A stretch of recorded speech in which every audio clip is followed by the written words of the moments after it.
Train. Sabi niyo nga, train. Train. Pangalawa, trust. Sabi niyo nga, trust. Trust. Pangatlo, try. Sabi niyo nga, Try. try. Try. Pero may bonus pang isa. Ano yung pang-apat? Try again. Try again. Ulitin ko ha. Train. Una, ano yung una? Train. Train. Pangalawa, Trust. pangatlo, Try again. pang-apat. Okay na tayo, uwi na. Nalaman niyo na yung apat. Gusto niyo ba pag nilayan pa natin lalo? Yes, Sabihin yes, ko, yo. kapatid. Simple lang ang mensahe na gusto kong ibahagi sa inyo. Maging iba ka kaysa iba katulad ni Jesus. Amen. Maging iba tayo kaysa iba katulad ni Jesus. So paano yun? Narinig natin, una, we have to train. Ano ibig sabihin nun? We have to train ourselves with the Word of God Amen. and through the words of God. Ano ibig sabihin mga kapatid? Alam po ninyo, ang pagbabago ng isipan, ang pagbabago ng ugali, ang pagbabago ng pagkatao, ang pagbabago ng mga nakasanayan, hindi yan ganun kadali. Sino ho rito? Isang beses lang siya nag-prayer meeting, banal na siya. Hindi pong pagpasok niya is dalawang oras na paglabas niya, banal na siya. Wala? Proseso. Sino dito? 41 years nang nagpe-prayer meeting. Sino dito? 30 years nang nagpe-prayer meeting. Holy na. Sino sa inyo naman? 10 years nang nagpe-prayer meeting. Sino sa inyo rito? 30 years nang nagsisimba. Ay, hindi kayo nagsisimba. Sino sa inyo rito? Matagal na rin siyang nakapakikinig ng salita ni Yahweh El Shaddai. Pero may pangit pa rin siyang ugali. Di ba? Kung titignan natin, bumibilang ng dekada, bumibilang ng taon, bumibilang ng panahon, pero alam natin sa ating mga sarili na may kailangan pa rin tayong ayusin. May kailangan pa rin tayong itama. May kailangan pa rin tayong ituwid. Amen? Amen. At ito yung dahilan kung bakit kailangan nating mag-train. Kung bakit kailangan nating ikakay mag-ensayo, magsanay. Sabihin nyo nga, magsanay. Magsanay. Bakit tayo nagsasanay? To Para maging practice. pamilyar tayo. Dahil anumang bagay na hindi ka pamilyar, hindi mo magagawa ng tuloy-tuloy. Anumang bagay na hindi ka sanay, hindi mo matutuloy-tuloy at hindi mo yan magagawa ng higit sa madalas. Alam po ninyo, magti 3 years na nung ako'y ikinasal. At ilang buwan bago ako magpakasal, aba syempre, para maganda ka sa mga photo, kailangan medyo magpapayag ng kaunti. Di ba?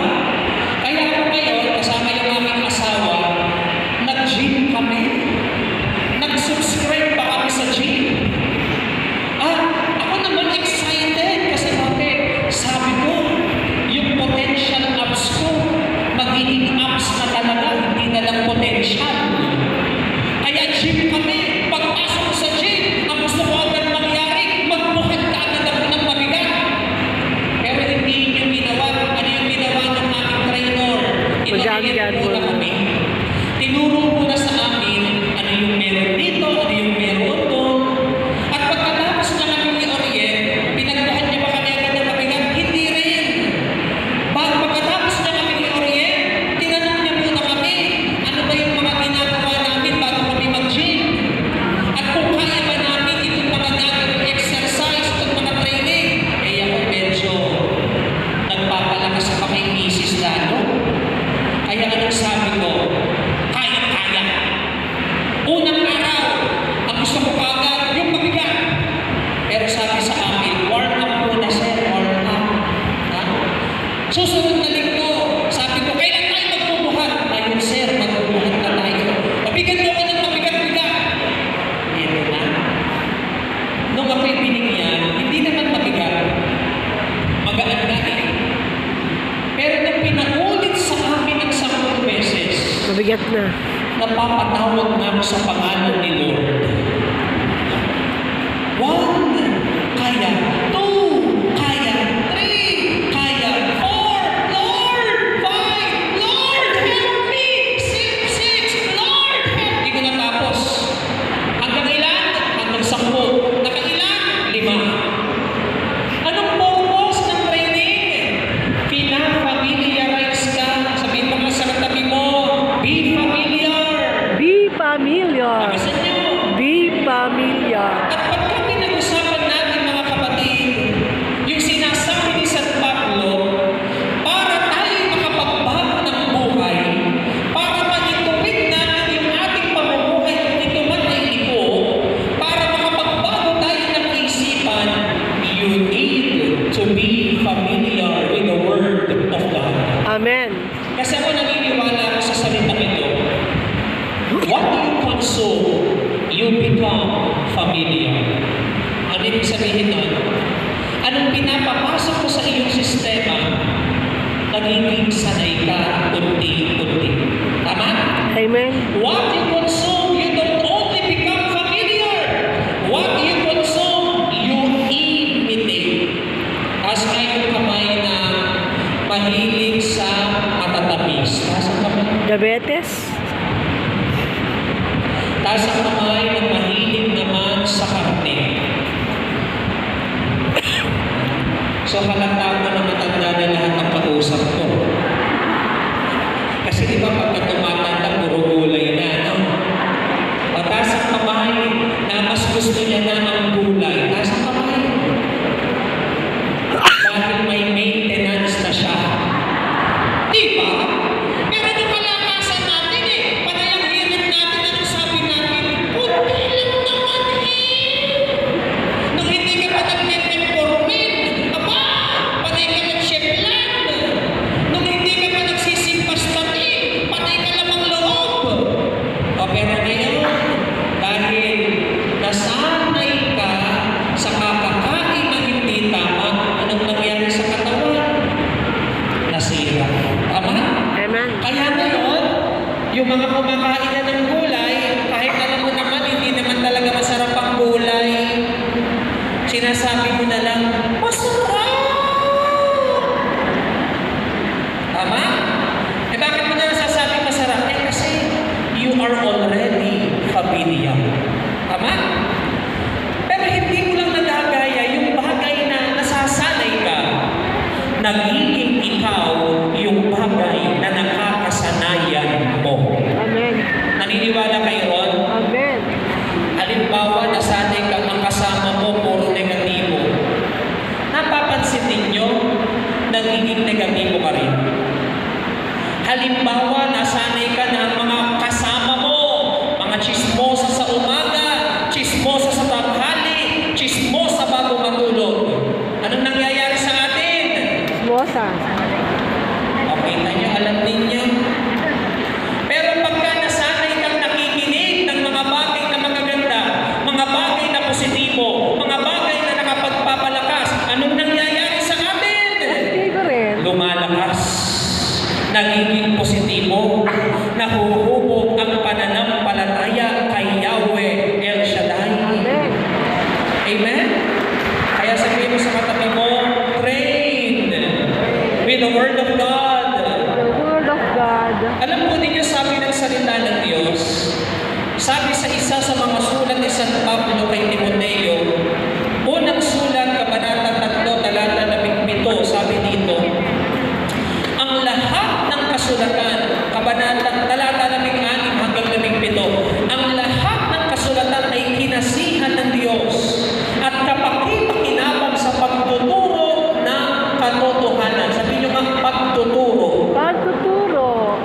Alam niyo, ang salita ng Diyos, ang layo niya, hubugin tayo.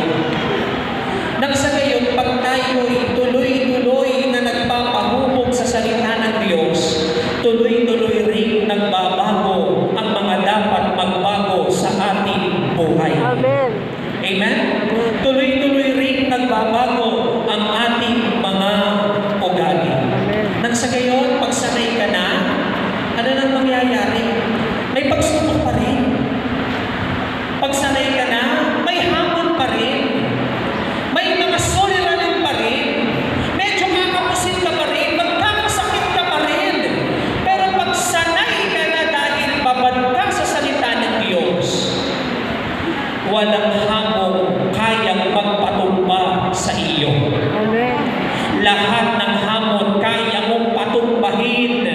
sa lakas na ibinibigay ng salita ni Yahweh El Shaddai. Amen.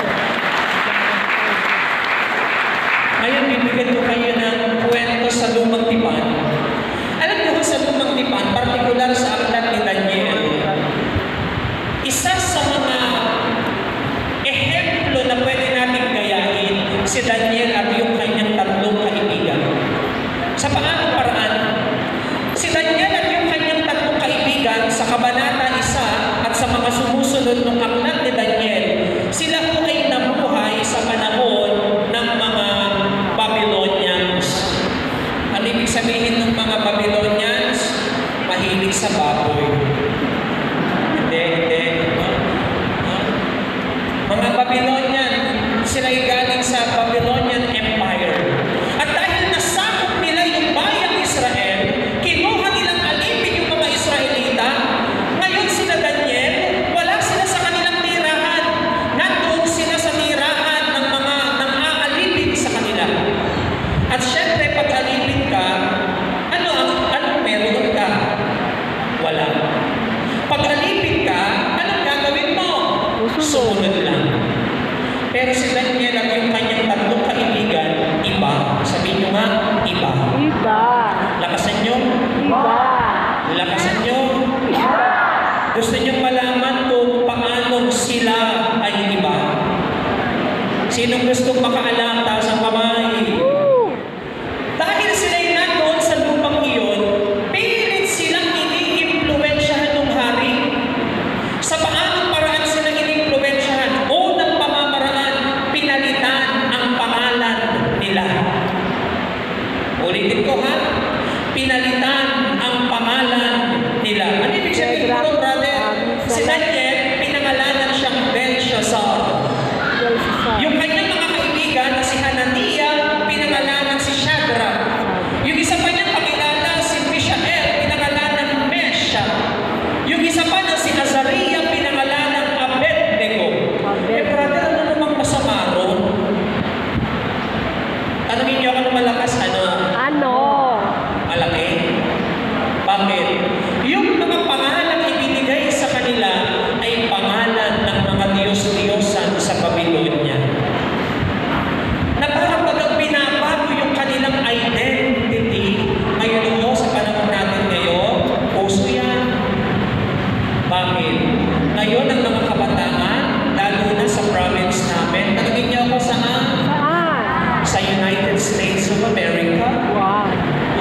Sa province namin, hindi mo pwedeng lagyan ng biological identity yung bata hanggat wala siyang consent.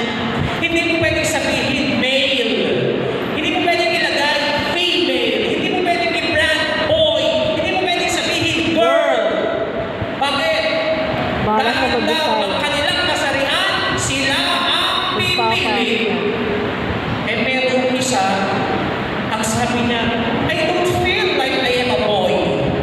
I don't feel like I am a girl either. I feel like I am a cat. Isipin ninyo, meron pa nga pakiramdam ko, ako ay isang telepono. Okay. Grabe!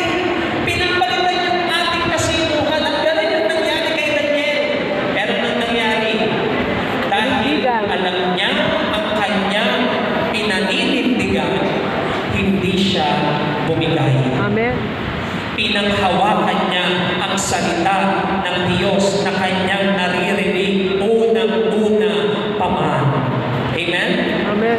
Nasusunod pa po ba ninyo? Amen. May natututunan kayo? Amen. So ano yung una? Pray. Magsanay tayo sa salita ng Diyos.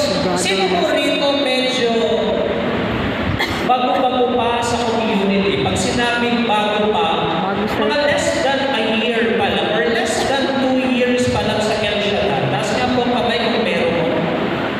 Aba? So medyo matagal-tagal na pala kayo. Sino naman dito less than 5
prayer meeting na, ang laman ng screen mo, Facebook, TikTok, Thread, Instagram. Scroll ka lang ng scroll, natapos yung 2 hours, cellphone mo yung hawak mo, nag-preach yung preacher, wala kang natandaan. Lalago ka? Hindi. No. When you are old enough in the community, have a commitment, say commitment. Commitment. Ano ibig sabihin? Magkaroon ka ng disiplina talaga. na kahit walang prayer meeting, pag nasa prayer meeting ka, kung ano yung layunin ng ipinunta mo, kung makinig ng salita ng Diyos, makinig ka ng salita ng Diyos at unti-unti kang babaguhin ng salita ni Yahweh El Shaddai. Amen. Yung mga nanay naman natin, minsan ganito, wala kang cellphone, pero kung ano-ano naman yung hinahanap na hindi maganda sa prayer meeting. Pagka mainit, ay ang init. Pagka naman malamig, ano ba yan ang lamig? Pagka patay yung electric fan, bakit patay yung electric fan? Kaya anong natandaan pagkatapos ng disciple, 2 oras ng prayer meeting? Wala. Ang natandaan, electric pagpatay. May gagamba sa sulok. Mayroong hindi na agyo na alikabok. Mga kapatid, taas lang kayo kung ito yung sagot niyo, ha? Gusto niyo ba talaga makatulad si Jesus? Amen. Asa naman? Kung gusto ninyo, seryosohin natin ang ating pananampalataya. Amen. Dahil maliban maging seryoso ka sa iyong pananampalataya, maniwala ka, tatanda ka sa gawain, pero hindi ka lalago sa gawain. Pero pagka seryoso ka sa iyong pananampalataya, ilang taon ka pa lang sa gawain, pero parang naigbo pa yung mga mas matatagal na sa gawain ni Yahweh El Shaddai. Amen. Sabihin mo nga sa katabi mo, sikuhin mo yung katabi mo, seryosohin. Seryoso. Amen? Amen. Pangalawa, ay ito. Train. Number 2, Trust. trust. Sabi nyo nga, trust. Trust. Anong Tagalog ng trust? Tiwala. Tiwala. Alam po ninyo, may 2 bagay na sinasabi ang punong lingkod na hindi ko nakakalimutan. Pag kami po'y nag-jogging kasama siya, ang lagi niyang sinasabi nito, 2 lang ang paniniwala ko kung bakit ako naglilingkod kay El Shaddai. Una, naniniwala ako totoong may Diyos at buhay ang aking Diyos. Amen. Pero pangalawa, sabi ng ating punong lingkod, naniniwala ako at nagtitiwala ako na itong Diyos na ito na buhay, kumikilos sa aking pang-araw-araw na buhay. Amen. Bakit? Itong Diyos na ito ay Diyos na maaasahan. Sabihin nyo nga, maaasahan. Maaasahan. Lakasan ninyo. Maaasahan. Mas malakas pa riyan. Maaasahan.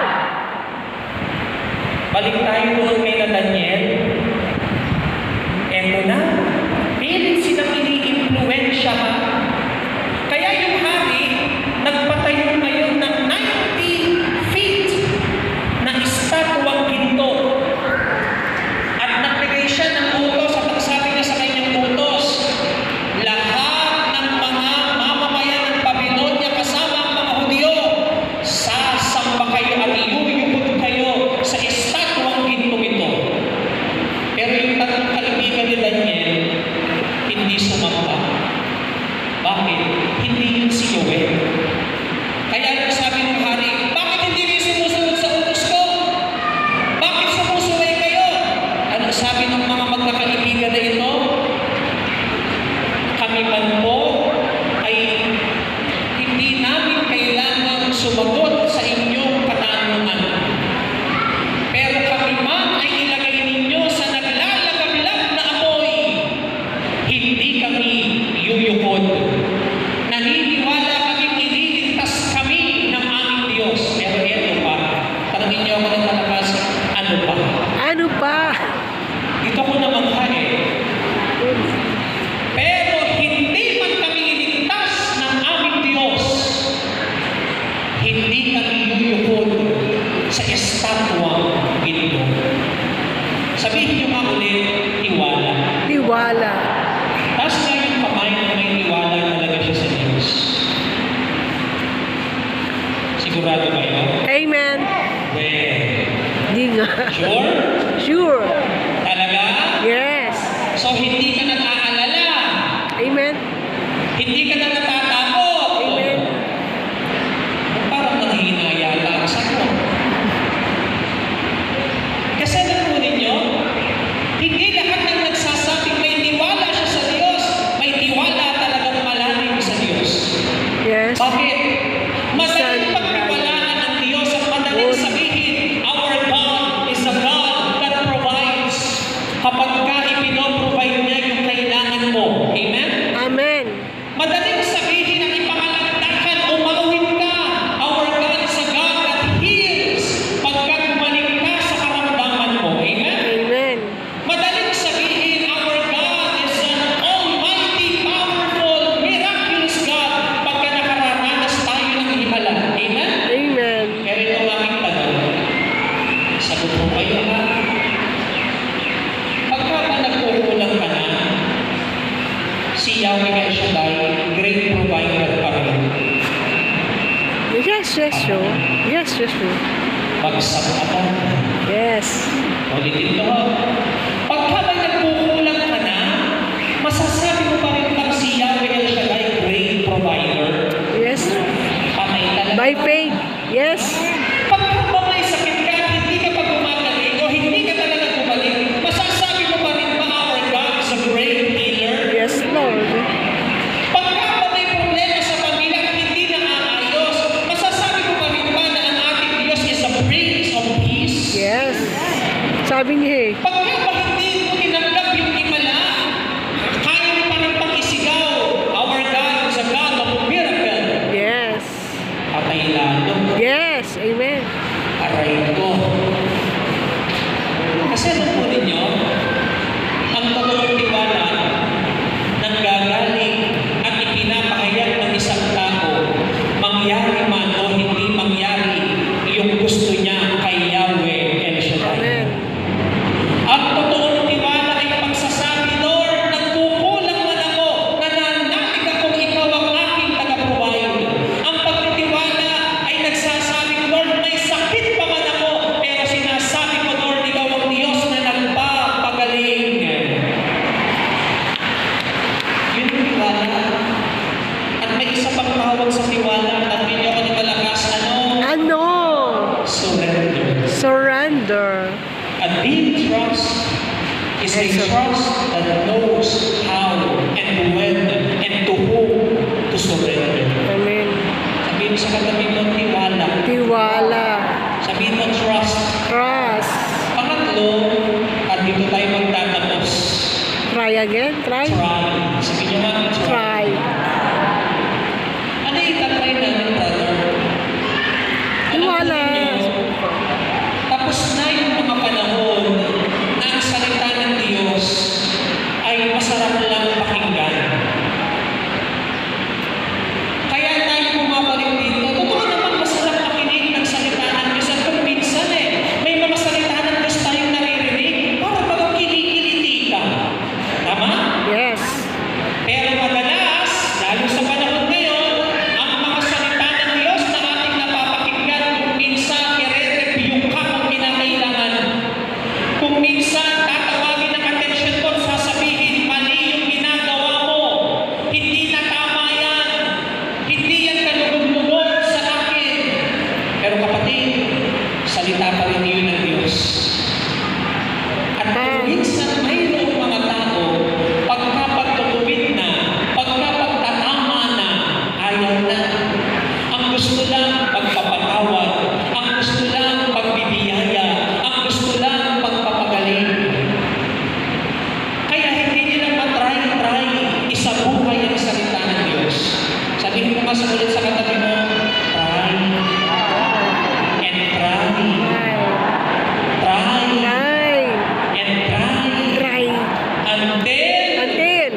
Subukan mo ng subukan hanggang ika'y maging banal.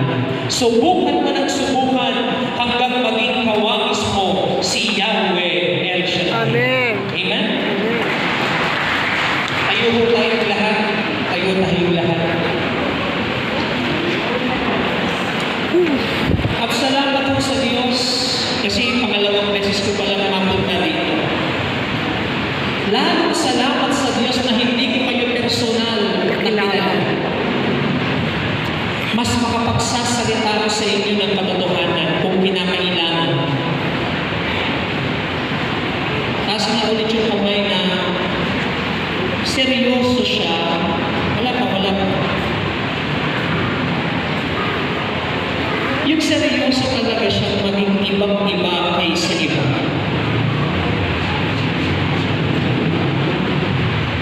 Sabi ng salita ng Diyos sa aklat ng Awit, Kabanata 75 hanggang 8 o talata 8, iyang inyong puso'y patigwag patigasin, tulad ng ginawa ng inyong magulang.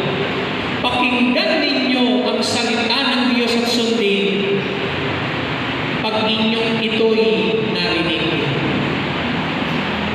When you hear His voice, do not harden